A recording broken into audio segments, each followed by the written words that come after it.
Yeah. Personally, for me, what I want to know is what a game week preparation looks like for you and staff. Obviously, my career path is to want to be at an NRL club.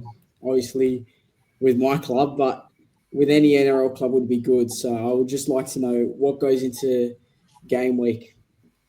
A game week. Well, the first bit is recovery and review. The game's so intense these days that the players, the recovery process, and depending on your turnaround, whether it's we only had 2 5-day turnarounds I think this year, a 6-day turnaround or a 7-day turnaround.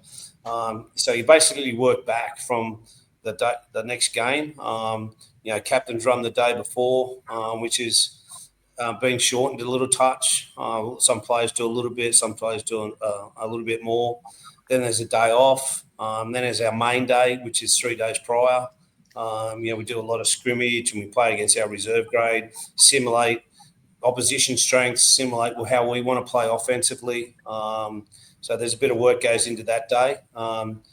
They've got strength on most of those days, physio, video, little small group meetings. There's a lot go into a week. Edge attack, edge defence, game planning, review. We've got to do our review.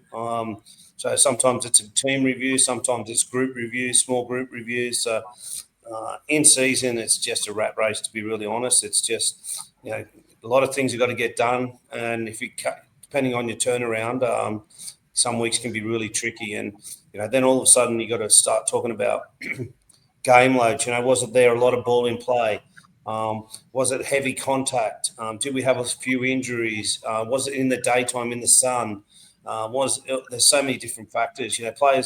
Some players lose maybe 3 to 4 kilos per game. There's been more. I've lost over 5 kilos per game. So that's part of the recovery process. So there's a bit goes into it, and obviously injury management. It all helps if you win. Makes the weekend really enjoyable, obviously.